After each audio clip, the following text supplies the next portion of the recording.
नींव की ईंट। लखनऊ में अंबर मस्जिद में अब महिलाओं के लिए अलग मस्जिद का निर्माण किया जा रहा है, जिसमें नींव की एक ईंट रखने का मुझे भी सौभाग्य प्राप्त हुआ। निश्चित रूप से बचपन से मेरे मन में ही नहीं, आपके मन में भी ये विचार आता होगा कि यदि मस्जिदों में मुस्लिम पुरुष इबादत कर सकते हैं तो महिलाएं क्यों नहीं, पर इसका जवाब आज तक नहीं मिला। एक दिन अचानक all India Muslim women personal law board की अध्यक्ष शाइस्ता अंबर जी द्वारा महिलाओं के नमाज हेतु मस्जिद में स्थान बनाने की चर्चा हुई और इस कार्यक्रम में 2 फरवरी 2022 में मुझे आमंत्रित किया। निश्चित रूप से किसी मुस्लिम इबादतगाह में ये मेरा पहला कदम था। नींव की ईंट का सहयोग देना भगत सिंह अमर रहे, विवेकानंद की जय हो इत्यादि नारों के साथ वाकई रोमांचकारी अनुभव सिद्ध हुआ। भारत देश विविधताओं का देश है। यदि यहाँ मंदिर के घंटों से सुबह की शुरुआत होती है तो अजान की गुहार से हम नकार नहीं सकते। आज हिंदू मुस्लिम नफरत के हर संभव प्रयास के बीच हिंदू मुस्लिम एकता का एक छोटा सा उदाहरण बनी नींव की ईंट। बता दें कि अंबर मस्जिद की स्थापना 1997 में शाइस्ता अंबर ने की थी। शाइस्ता जी ने बताया कि अब तक महिलाओं को छत के नीचे और परिसर में टेंट के पीछे अस्थायी व्यवस्था पर नमाज पढ़नी पड़ती थी, जिससे महिला नमाजियों को धूप और बरसात में काफ़ी दिक्कतें आती थी। महिलाओं के लिए प्रस्तावित अलग हॉल एक मंजिला संरचना है, जिसमें 3 लाख रुपए से अधिक की लागत से बनाया जाएगा। इस ऐतिहासिक निर्माण में आप भी आर्थिक सहयोगी बन सकते हैं। निर्माण कार्य जोरों पर है। उम्मीद है कि रमज़ान तक, जो अप्रैल में है, महिलाओं के लिए एक उचित हॉल होगा, जहां वो न केवल नमाज अदा करेंगी बल्कि तरावीह, हदीस, उपदेश, जुमा खतबा पैच,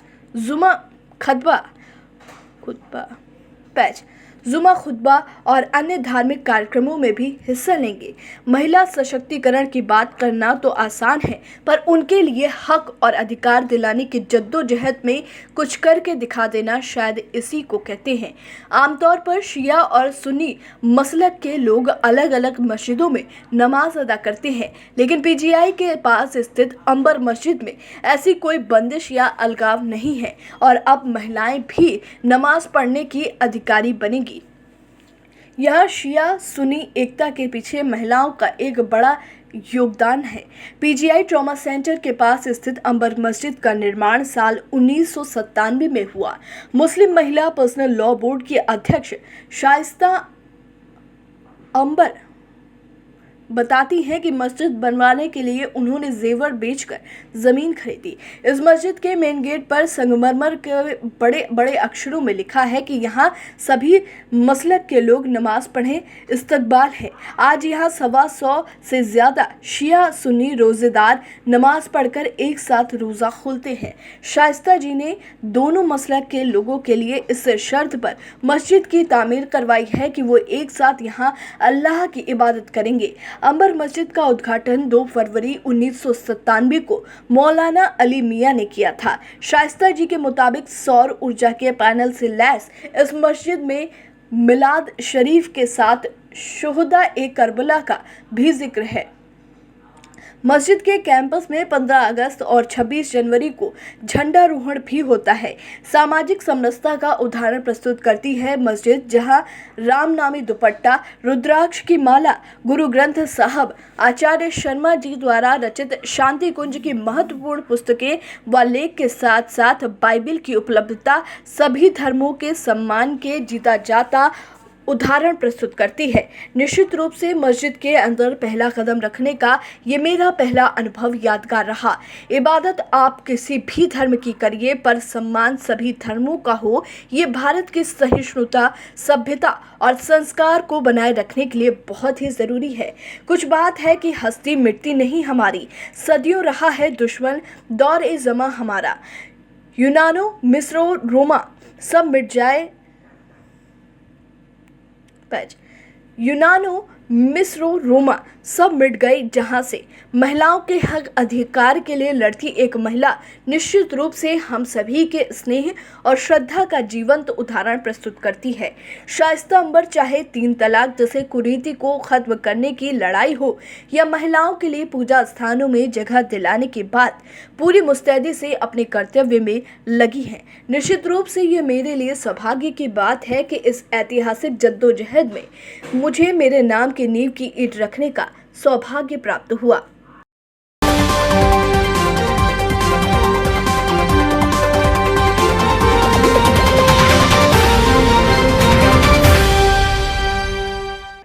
लखनऊ के कैसरबाग उर्दू एकेडमी के सहयोग से Sidra educational and welfare society के तत्वाधान में सेमिनार का प्रोग्राम कराया गया। मलिकजादा मंसूर उर्दू भाषा और साहित्य के सांस्कृतिक दूत थे। अतहर नबी उत्तर प्रदेश उर्दू एकेडमी व Sidra educational and welfare society के तत्वाधान में सेमिनार का आयोजन लखनऊ 20 मार्च 2022। मंजूर अहमद उर्दू भाषा और साहित्य के सांस्कृतिक दूत थे, जिन्होंने दुनिया के कोने कोने में उर्दू भाषा और संस्कृति को पहुंचाया। वे एक महान कवि और लेखक तो थे ही, साथ ही उन्होंने उर्दू के संरक्षण और तरक्की के लिए भी अभूतपूर्व योगदान दिया। प्रोग्राम के विशिष्ट अतिथि प्रोफेसर आसिफा जमानी और मंजूर अहमद मोहसिन खान, प्रोग्राम के कन्वीनर व Sidra educational and welfare society के जनरल सेक्रेटरी मोहम्मद जियाउल्लाह सिद्दीकी। विशेष योगदान के लिए नागरिक अधिकार परिषद रफ़ी अहमद को भ्रष्टाचार के खिलाफ उनके संघर्ष और अन्य सामाजिक कार्यों के लिए अवार्ड देकर सम्मानित किया और डॉक्टर मसीउद्दीन को अवार्ड देकर सम्मानित किया गया। योगदान के लिए परवेज आलम और हिमांशु चौधरी को पत्रकारिता सेवा अवार्ड देकर सम्मानित किया गया।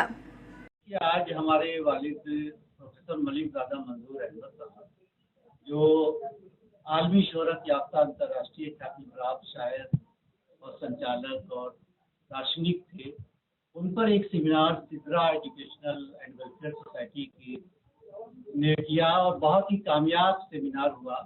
इसमें बहुत अहम तरीन लोगों ने शिरकत की और सेमिनार में प्रोफेसर मलिकजादा मंजूर अहमद के लाइफ और वर्क पे, यानी उन्होंने की ज़िंदगी और उनका जो वर्क है, जो काम है साहित्य में, अदब में, उस पर बहुत सारे पेपर पढ़े गए। कुछ लोगों ने तकरीर भी की और उनकी गज़लों को भी लोगों ने सुनाया। तो बहुत ही कामयाब ये लखनऊ में, हालांकि पूरी दुनिया में उनके सेमिनार हुए हैं, लेकिन आज का सेमिनार जो है एक बहुत ही लखनऊ की बहुत ही अहम तंजीम के ज़रिए हो रहा है, जिसमें जियाउल्लाह सिद्दीकी साहब और डॉक्टर मसीउद्दीन खान और दूसरे लोग हैं। तो और खुद ये लोग हमारे वालिद के स्टूडेंट रहे। तो बहुत ही, मैं ये कह सकता हूँ कि बहुत ही कामयाब सेमिनार है हुआ आज, और इसमें बहुत अच्छे अच्छे पेपर पढ़े गए। आप ये तो देखिए, ये लोग बताएंगे। और सिदरा एजुकेशनल सोसाइटी जो है, ये बहुत ही फाल और बहुत ही एक्टिव सोसाइटी के है। और अक्सर ये लोग शहर में अब बड़े लोगों, यानी बड़े लोगों का मतलब ये है कि जो उर्दू के बड़े शायर और राइटर हुए हैं, उन पे ये लोग सेमिनार करवाते रहते हैं।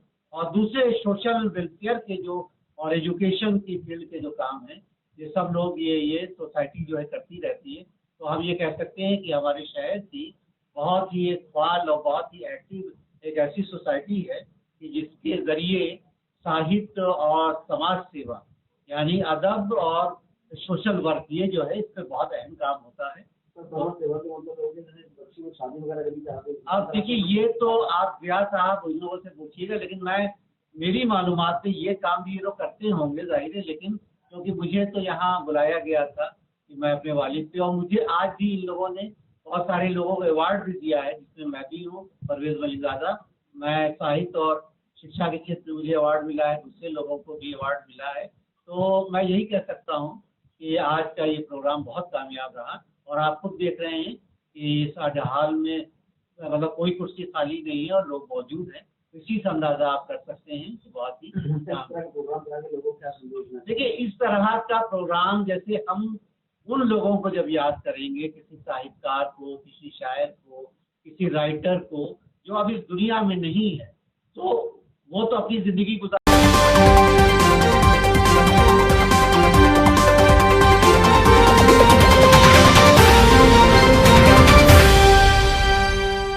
गंडई से राशिद जमाल सिद्दीकी। आज सुबह से नगर पंचायत गंडई में गहमा गहमी रही।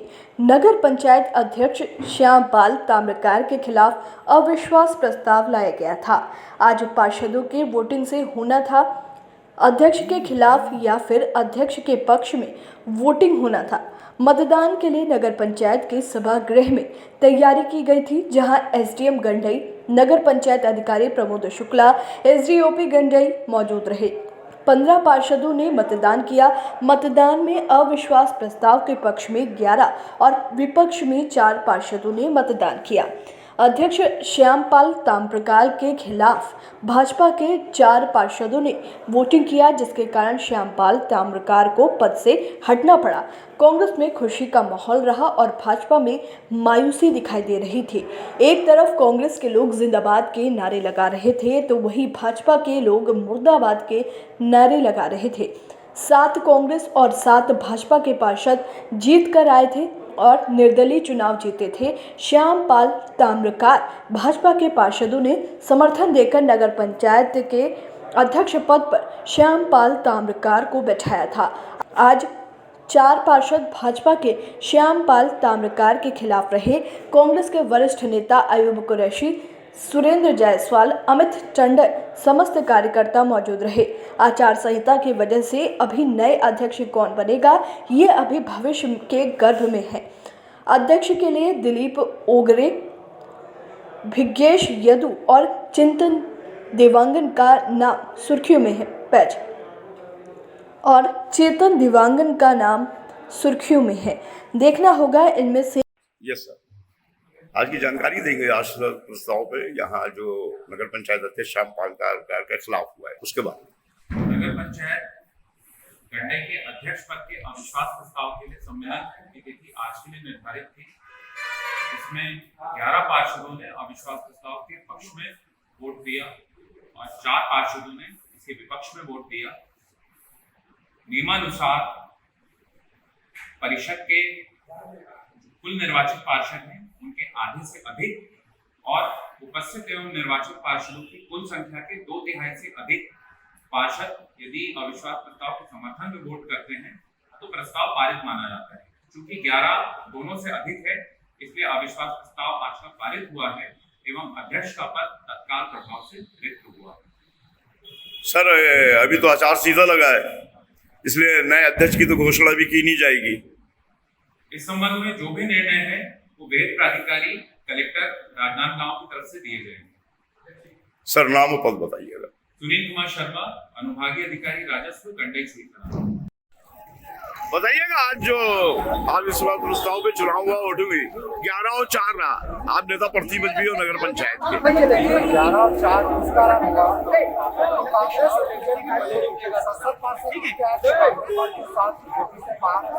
और चूंकि बीजेपी के जितने पार्षद आए वो सब नया थे और महिला थे। उन लोग निर्दलीय पार्षद को कुछ अध्यक्ष बनाए, अपना वोट दिए थे कि अध्यक्ष बने और नगर विकास करें।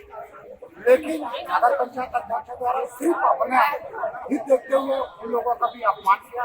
इस कारण बहुत ही उन लोग चिड़े हुए थे और हम लोगों का सहयोग से और हम उनके सहयोग से इस पार्षद को, इसीलिए आज ये देखने को मिल रहा है कि 11-4 की स्थिति बनी। आगे क्या रणनीति रहेगी आप लोगों की? आगे जो भी हमारे सीनियर नेता लोग हैं, जो भी आदेश होगा, सभी 7 पार्षद और जो हमारे साथ 4 जुड़े हुए हैं वो भी हमारे साथ रहेंगे। सीनियर लोगों का हम लोग आदेश। नाम और पद बताइए। वार्ड नंबर 7 पार्षद। Thank you.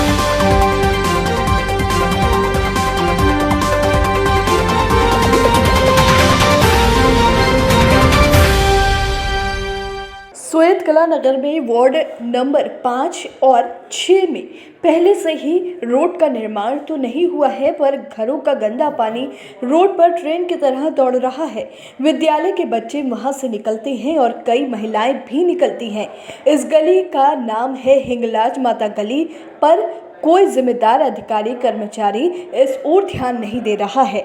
जैसे टीवी पर नाटक बनती है, ऐसे ही इस मुद्दे को बनाया जा रहा है और इस नाटक में भी डायरेक्टर, प्रोड्यूसर सभी हैं, जनता भी है, अभिनेता भी है, पर नाटक बनाने के लिए जहां पेमेंट की आवश्यकता पड़ती है वो पेमेंट किसी के पास नहीं है, वो पेमेंट किसी फाइल में धूल खा रहा है। तो फिर आप ही बताइए, बिना रकम के नाटक कैसे बनेगी?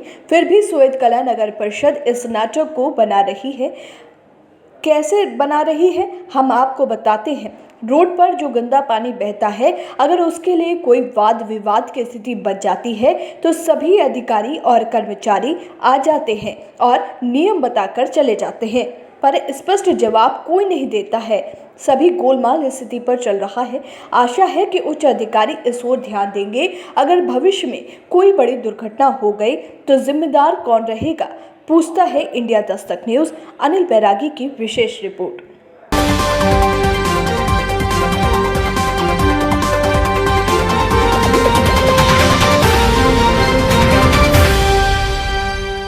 उत्तर प्रदेश के प्रतापगढ़ में ट्रेन का इंतजार कर रही एक महिला यात्री से रेप का मामला सामने आया है।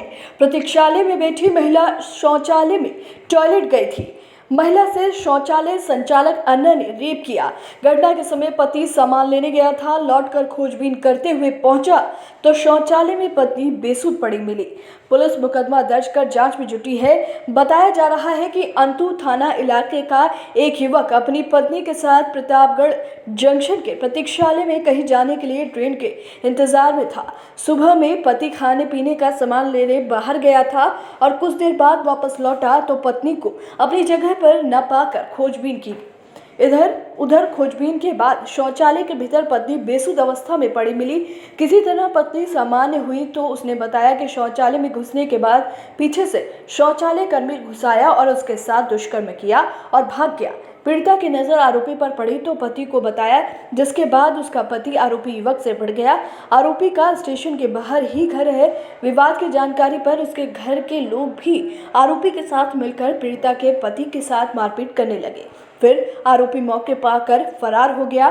घटना के बाद पीड़ित दंपत्ति कोतवाली पहुंचे, जहां से महिला को थाने ले जाया गया।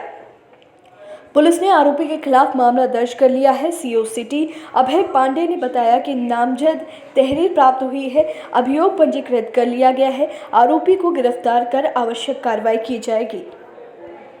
इस संबंध में नामजद तहरीर प्राप्त हुई है और उस नामजद तहरीर के आधार पर अभियोग पंजीकृत कर लिया गया है और आरोपी को शीघ्र ही गिरफ्तार करके आवश्यक कार्रवाई की जाएगी। कौन थी महिला? महिला जो है वो एक टेलर की पत्नी है जो अहमदाबाद जाने वाली थी। प्रतीक्षालय में उसके साथ ऐसा कुछ हुआ है उसके अनुसार से, और इस संबंध में हम लोग अभियोग पंजीकृत कर लिया है और शीघ्र ही अभियुक्त की गिरफ्तारी भी कर लेंगे।